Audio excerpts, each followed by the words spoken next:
Okay, so I said I was going to give you an update on the downstream injector and trying to get it to work on long stretches of hose.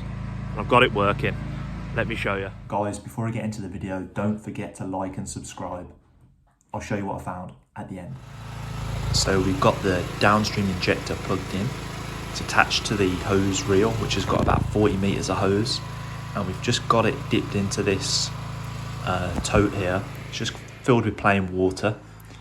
And we're just gonna see if it actually works. So I'm just gonna start pulling the trigger in a second.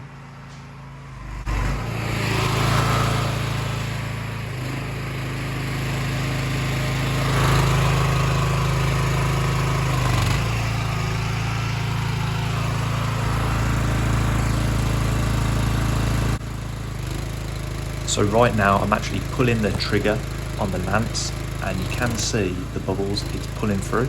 So I just lift it out, you can see it's pulling air, dip it back in, now it's pulling the water through the downstream injector. It wasn't doing that before, and I'll share with you what I found. So as promised, here's what I found. So from the first video, what I was trying to figure out was how to use a downstream injector, and I thought I'd spec'd up the right downstream injector for my pump, but it wouldn't actually draw the chemical or the soap as I wanted it to.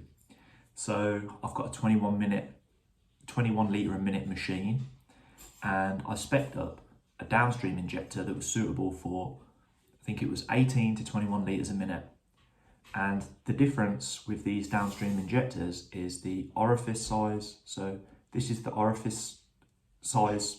This is the bit where you actually attach the hose and then put it into the soap or bleach tank to draw your solutions.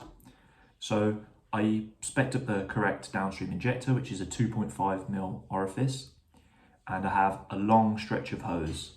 So what I found was, if you spec up the correct downstream injector but have a long length of hose, the Venturi effect wouldn't actually work on the long lengths of hose. I'm not actually sure exactly why it doesn't work.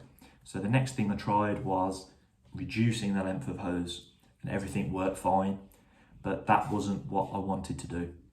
So I wanted to be able to use the pressure washer, have a big 40 length meter of hose, and downstream for like pre-treating areas, like use a downstream injector. So what I found was you have to actually reduce this orifice size.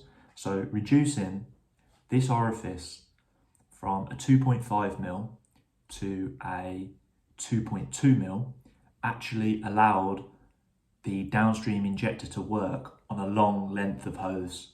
So that's what I found. If you have a long length of hose, you have to reduce the orifice size of your downstream injector, and that's what I found.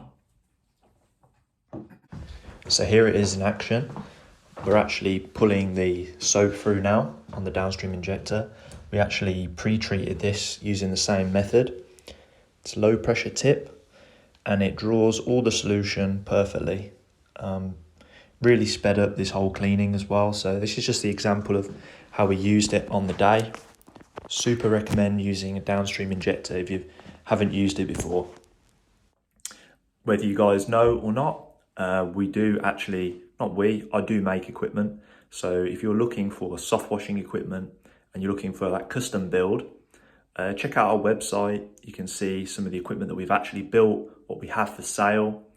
And in the meantime, don't forget to like and subscribe, especially if you found this information useful. If you didn't know that if you wanted to use a downstream injector on a long length of hose, you have to actually reduce the orifice size. If you found that useful, drop us a like, maybe drop us a comment, and definitely subscribe.